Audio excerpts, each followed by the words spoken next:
Bienvenidas y bienvenidos a esta inmersión en la maquinaria del Estado colombiano. Hoy revisamos el diario oficial del 9 de octubre de 2025 y otros documentos clave. Nuestra misión, extraer las decisiones más importantes y, entender qué significan en la práctica. Tenemos un poco de todo: ajustes presidenciales, nuevas reglas para cooperativas, temas de comercio exterior, manejo de bosques, dinero para el agro, el mundo del cine y hasta cómo funciona el empleo público y las reglas electorales. Vaya menú. Exacto. Es una ventana a cómo el gobierno opera en distintos frentes, ¿no? Veremos desde lo macro, como la agenda internacional del presidente, hasta lo micro, como las reglas para el teletrabajo en una superintendencia, pasando por temas cruciales como la gestión de recursos naturales y, ojo, la protección de datos. Empecemos entonces por lo más alto. Hay un decreto que ajusta la agenda presidencial, ¿verdad? El 1055. Sí, es el 1055 que modifica el 1049. Es un trámite formal, pero necesario. Básicamente se informa al Congreso que el viaje del presidente a Europa, a un foro de la Unión Europea, se extiende un día más.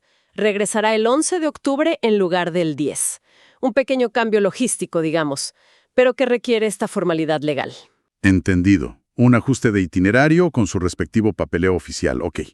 Ahora, bajando un nivel, hablemos de las superintendencias. La de Economía Solidaria emitió una circular, la 90, que suena a modernización. Totalmente.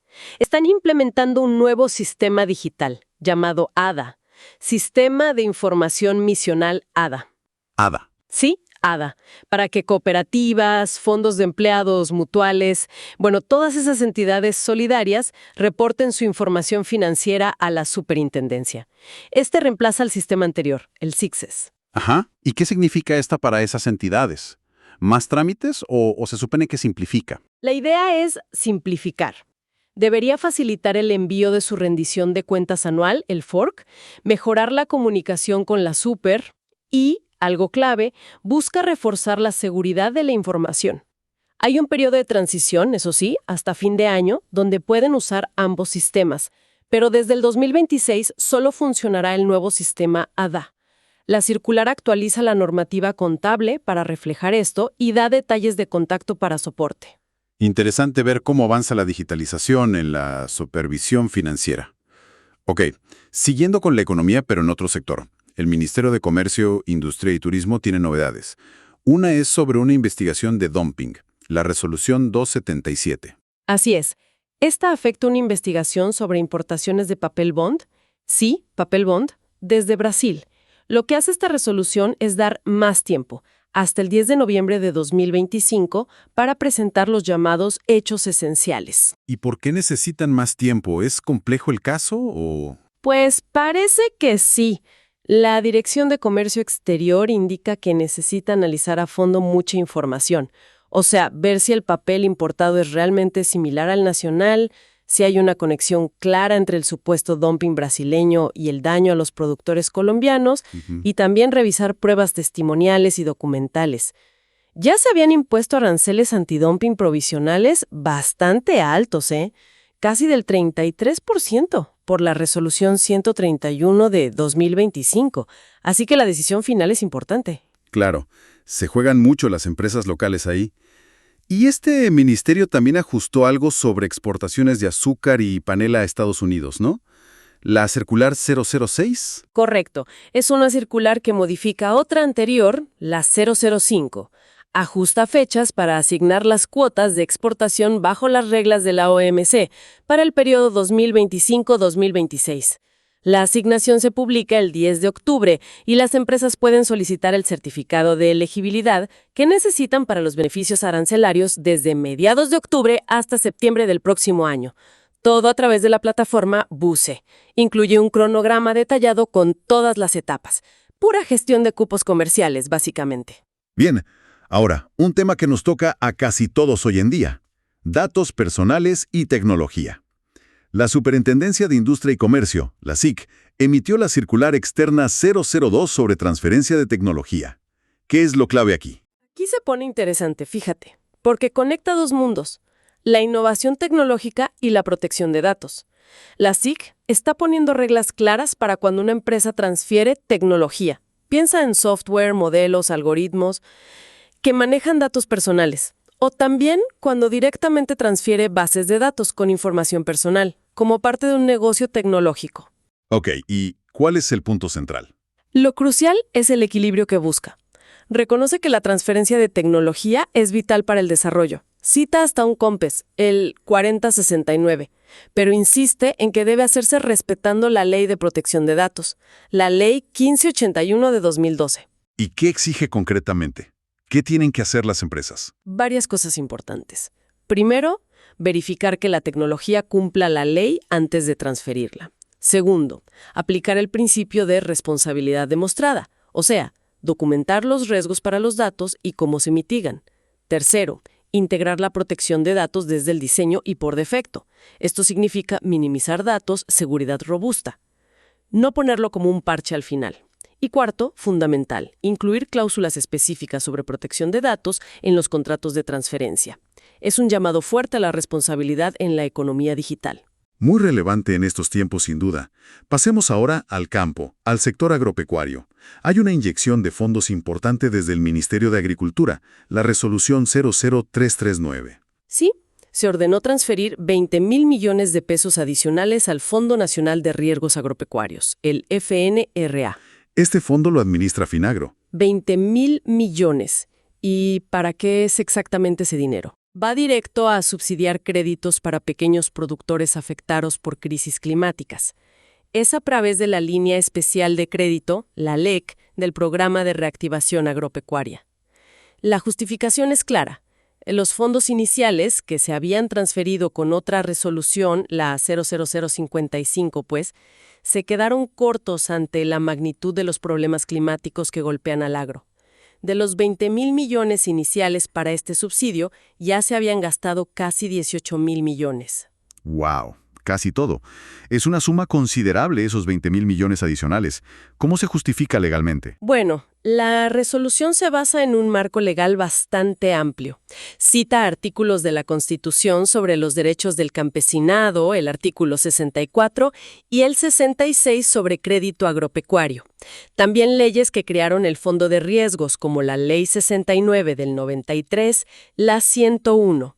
Y se alinea con el Plan Nacional de Desarrollo actual, que prioriza la seguridad humana y el derecho a la alimentación. Incluso menciona que 2025 fue declarado Año de la Reforma Agraria y la Agricultura Campesina, Familiar, Étnica y Comunitaria. Busca ser parte de una política integral de gestión de riesgos, no solo un seguro aislado. Entendido. Una respuesta financiera a una necesidad urgente del sector agrario, con un respaldo legal y político sólido. Ahora, cambiamos radicalmente de escenario, pero seguimos con recursos naturales. El sector forestal en el Chocó. Hay una resolución del Ministerio de Ambiente. Correcto. Esta resolución fija el segundo cupo global de aprovechamiento forestal maderable sostenible para la jurisdicción de Codechoco, que es la Corporación Autónoma Regional para el Desarrollo Sostenible del Chocó. El volumen es significativo.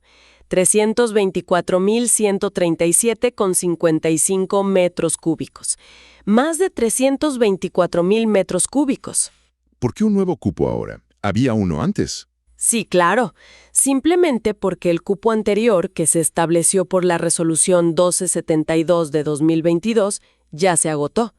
Este nuevo cupo es parte de un total mayor, casi 1 millón de metros cúbicos, que se había calculado y planeado otorgar en 3 fases. Pero ojo, no es un cheque en blanco, viene con muchísimas condiciones técnicas y de seguimiento. Me imagino. ¿Qué tipo de condiciones? Suena un tema delicado, especialmente en el Chocó. Es muy delicado. La resolución exige a Codechoco informes trimestrales detallados. Fija reglas técnicas estrictas, por ejemplo, ciclos de corta mínimos de 30 años para asegurar la regeneración del bosque, y límites a la intensidad de cosecha, o sea, cuánto se puede sacar por hectárea, máximo 50% del volumen comercial, y exige planes de manejo forestal muy rigurosos, incluyendo inventarios al 100% para la primera unidad de corta anual. Uf, detallado. ¿Y qué pasa con las especies amenazadas? El Chocó es un hotspot de biodiversidad, ¿no? Ese es un punto crítico, justamente. La resolución lo reconoce. Lista especies que se aprovechan y su estado de conservación. Por ejemplo, menciona el Cedrela aurata, el cedro, que está en peligro, o el Juberodendron patinoi, el carrá, que es vulnerable. Y pone un énfasis especial en las especies incluidas en el apéndice 2 de CITES. Esta es la Convención sobre el Comercio Internacional de Especies Amenazadas. Varias maderas valiosas del Chocó están ahí. Dalbergia retusa, Cedrela, Dipterex, Tababuya. Guayacanes, cedros. ¿Y qué implica eso para esas maderas CITES? Implica reglas aún más estrictas. Se exige una articulación obligatoria entre Codechoco y el Instituto de Investigaciones Ambientales del Pacífico, el IAAP, que actúa como autoridad científica CITES en la región. Antes de poder aprovechar o exportar esa madera CITES, se necesitan dos cosas: un dictamen de extracción no perjudicial, DEN-P, y un dictamen de adquisición legal, DAL. Básicamente, el IAAP tiene que certificar que sacar esa madera no daña a la especie y que se obtuvo legalmente. Los planes de manejo tienen que tener información súper específica para que el IAAP pueda hacer esa evaluación. Hay un fuerte componente de conservación, monitoreo, control, incluso cruzar información con alertas de deforestación del IDEAM. Y se puede suspender el cupo si hay irregularidades. Es un intento de balancear aprovechamiento económico y conservación. Un balance complejo y muy necesario, sin duda. Ok, y para cerrar este bloque de recursos, algo diferente: el cine. Hay un acuerdo, el 124, del Comité Promoción Fílmica Colombia. Sí, este acuerdo aprueba destinar hasta 5.000 millones de pesos para actividades de formación audiovisual en 2025-2026. Lo interesante es de dónde sale ese dinero. A ver, ¿de dónde viene? Viene de un porcentaje que pagan los productores que se benefician de los certificados de inversión audiovisual, los CINA. Estos son un incentivo fiscal creado por la Ley 1556 de 2012 para atraer rodajes internacionales a Colombia. O sea, parte de lo que invierten las producciones extranjeras, aquí se reinvierte en capacitar al talento local. Formando al personal técnico y creativo colombiano. Estos 5.000 millones son parte de una reserva mayor que tienen para formación, unos 15.000 millones. El saldo restante se guarda para futuras iniciativas, una especie de círculo virtuoso. Suena bien, una buena manera de aprovechar esa inversión extranjera. Cambiemos ahora al mundo laboral dentro del propio Estado. La Superintendencia de Transporte emitió una resolución para regular el teletrabajo y el trabajo en casa. ¿Qué nos puedes contar? Sí. Establecieron un marco detallado para estas dos modalidades alternativas. Y hacen una distinción clave que es importante. El teletrabajo, que puede ser autónomo, móvil o suplementario, es más permanente y estructurado. En cambio, el trabajo en casa es una habilitación temporal pensada para situaciones ocasionales, excepcionales o especiales. Piensa en pandemias, desastres, problemas de orden público, emergencias en la sede, o para cuidar familiares enfermos, o por embarazo de alto riesgo, etc. Y ojo, el trabajo en casa solo se permite dentro de Bogotá para la supertransporte. Entiendo la diferencia. ¿Y qué reglas o derechos establece esta resolución? Define responsabilidades claras para jefes, directivos y los propios empleados. Detalla las obligaciones de la entidad, como prevenir riesgos laborales, aunque el suministro de herramientas depende de si se acuerda o no, y controlar el cumplimiento. Y los deberes de los servidores: cuidar los equipos, el autocuidado, mantener conectividad, asegurar la confidencialidad de la información, asistir a exámenes médicos presenciales si se requieren. Y algo importante que se menciona explícitamente: se garantiza el derecho a la desconexión laboral. ¿Y cualquiera puede acceder a estas modalidades? No cualquiera. Hay requisitos específicos. Para el teletrabajo, por ejemplo, se prioriza a población vulnerable, personas con discapacidad, cuidadores. Se requiere más de 1 año de antigüedad, el visto bueno del jefe inmediato, tener un espacio adecuado en casa y no tener investigaciones disciplinarias graves recientes. Su duración es de 1 año, prorrogable. El trabajo en casa, en cambio, dura 3 meses, prorrogable una vez o más si persiste la causa excepcional. Y las causales son muy específicas y deben demostrarse. Además, ciertos cargos directivos o con funciones muy operativas o que manejan documentos físicos presenciales no pueden acceder a trabajo en casa o tienen restricciones. Y algo tajante: Prohíbe explícitamente el teletrabajo o trabajo en casa fuera del territorio nacional. Reglas claras para una modalidad cada vez más común. Bien, ahora, un tema que parece dominar varias páginas del diario oficial que revisamos. Múltiples resoluciones de la DIAN, de la 0160 y 97 a la 011714. ¿Qué está pasando allí? Sí, es una serie de resoluciones, como 17 o 18, que siguen un patrón muy claro. Todas son para cumplir fallos de tutela relacionados con concursos de méritos para el cargo de analista 3. Lo que está haciendo la DIAN es nombrar en periodo de prueba, que son 6 meses, a personas que estaban en listas de elegibles de un concurso anterior, una OPEC específica, la 198470. Están usando una autorización de la Comisión Nacional del Servicio Civil basada en el Decreto Ley 0927 de 2023. Este decreto permite usar listas vigentes para llenar vacantes posteriores buscando economía y eficiencia. Ok, nombrando a los que ganaron el concurso. Pero, ¿qué pasa con la gente que ya estaba ocupando esos puestos en provisionalidad? Ahí está el nudo del asunto, el punto complejo. Por ley, específicamente el artículo 27.1 de ese decreto ley 0927, estos nombramientos definitivos implican la terminación de los nombramientos provisionales de quienes ocupaban esas vacantes. El mérito prima. Pero, y aquí viene lo interesante que muestran estas resoluciones, la DIAN está aplicando la estabilidad laboral reforzada. Esta es una protección reconocida por la Corte Constitucional para ciertos grupos. Estabilidad laboral reforzada. ¿Cómo funciona eso en la práctica en estos casos? Significa que si el funcionario que está en provisionalidad acredita ser padre o madre cabeza de familia, o estar en condición de prepensionado, le faltan 3 años o menos para pensionarse, o tener una condición de salud especial que lo ponga en debilidad manifiesta, la DIAN no termina su contrato provisional. En lugar de eso, como acción afirmativa, modifica su nombramiento provisional para ubicarlo en una vacante temporal disponible dentro de la entidad. Mientras tanto, nombra al ganador del concurso en el puesto original que quedó libre. O sea, un esfuerzo por cumplir con el principio de mérito del concurso, pero al mismo tiempo proteger los derechos fundamentales de personas en situaciones especiales de vulnerabilidad. Exactamente. Es un reflejo muy claro de cómo la administración pública tiene que balancear principios legales que a veces entran en tensión. El mérito versus la protección de derechos fundamentales. Cada una de estas resoluciones detalla un caso específico. ¿Quién es nombrado por mérito? ¿Dónde? ¿Y qué pasa con el funcionario provisional? Si se le termina el contrato o si es reubicado por esta protección especial. Una dinámica compleja y muy humana dentro del funcionamiento del Estado. Cambiemos de tercio. Hablemos ahora de democracia en acción y sus reglas. Colombia Compra Eficiente emitió la circular externa 006 sobre la Ley de Garantías Electorales.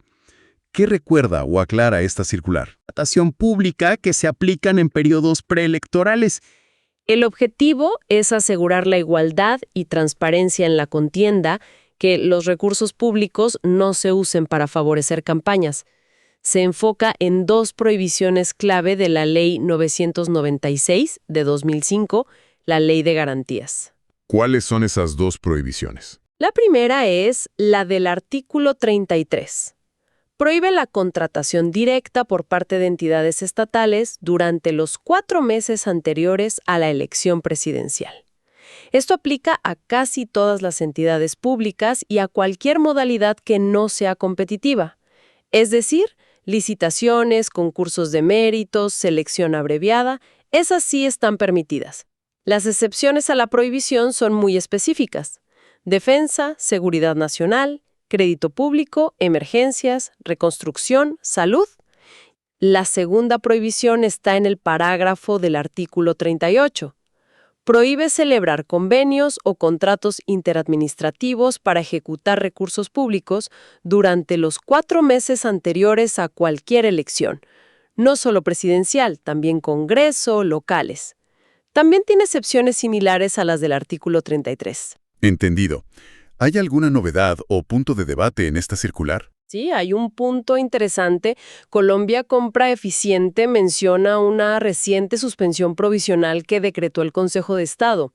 Esta suspensión fue sobre una parte de una circular anterior de ellos mismos, donde trataban convenios interadministrativos y contratos interadministrativos como si fueran sinónimos para efectos de la prohibición del artículo 38. El Consejo de Estado hizo una distinción técnica entre ambos. Aunque Colombia Compra Eficiente dice que acata la decisión judicial, también expresa su desacuerdo técnico y, lo más importante, recomienda a las entidades públicas abstenerse de celebrar ambos tipos de acuerdos durante el periodo de restricción.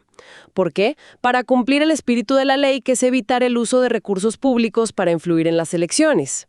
Una recomendación prudente, entonces, más allá de la filigrana legal. Ok. Y siguiendo en lo electoral, la registraduría emitió la resolución 12.842. Esta resolución fija el calendario electoral para un evento muy específico: un referendo derogatorio en el municipio de Paz de Ariporo, allá en Casanare. La votación será el 30 de noviembre de 2025. Un referendo derogatorio. ¿Qué se busca derogar? Busca que la ciudadanía decida si deroga o no un acuerdo municipal específico, el 500.02-023 de 2022. La resolución simplemente establece todas las etapas y actividades necesarias para realizar este mecanismo de participación ciudadana. Fue convocado por el alcalde ad hoc después de que una sentencia del Tribunal Administrativo de Casanare declarara constitucional la iniciativa del referendo. Un ejemplo de democracia directa a nivel local. Interesante. Y para terminar nuestro recorrido de hoy, una decisión del Consejo Nacional Electoral, el CNE, la resolución 09739. Sí, en esta resolución el CNE niega una solicitud. Se la niega a la agrupación política En Marcha. Ellos querían modificar su declaración política frente al gobierno de Bogotá DC. Como sabes, la Ley 1909 de 2018, el Estatuto de la Oposición, permite a los partidos declararse de gobierno, oposición o independientes y modificar esta declaración una vez durante el periodo constitucional. ¿Y por qué se la negaron En Marcha, si la ley lo permite? La razón es puramente legal y fundamental. Actualmente, En Marcha no tiene personería jurídica. Hubo una decisión del Consejo de Estado que anuló la personería jurídica que el mismo CNE les había otorgado previamente. Y según la Ley 1909 y la propia reglamentación del CNE, solo las organizaciones políticas con personería jurídica vigente pueden realizar y registrar estas declaraciones políticas ante la autoridad electoral. Al carecer de este estatus legal en este momento, su solicitud sencillamente no procede. Es un requisito indispensable. Un requisito fundamental que no cumplían en este momento. Queda claro. Bueno, hemos cubierto bastante terreno hoy, ¿eh? Desde ajustes logísticos en la agenda presidencial, pasando por la digitalización y reglas laborales en el sector público, la gestión ambiental y de recursos en el Chocó y el agro, hasta las reglas del juego electoral y la protección de datos en la era digital. Sí, lo que emerge es la imagen de un Estado, en constante movimiento, ¿no? Gestionando una enorme complejidad, adaptando normas a la era digital, como vimos con la protección de datos en transferencia tecnológica, o los nuevos sistemas de reporte financiero para las solidarias, respondiendo a crisis como las climáticas en el agro con esas transferencias de fondos, intentando equilibrar intereses económicos con conservación ambiental, como en el caso complejo del Chocó, y navegando tensiones legales y sociales, como se ve claramente en los nombramientos de la DIAN o en la aplicación de la Ley de Garantías. Cada documento, aunque técnico, es una pieza de ese gran rompecabezas de la administración pública. Queda claro que para entender cómo funciona el país hay que mirar estos detalles normativos, ir más allá de los titulares. Y quizá nos deja pensando en algo, ¿no? Con esta creciente complejidad de las normativas y esta mezcla cada vez más intensa de tecnología, derechos y administración pública que hemos visto hoy, ¿cómo pueden las y los ciudadanos asegurarse de que estas decisiones, tomadas en su nombre, realmente reflejen sus intereses y necesidades a largo plazo? ¿Cómo seguirle el paso y vigilar que todo esto realmente impulse el bienestar colectivo? Una pregunta para reflexionar. Hasta nuestra próxima inversión detallada.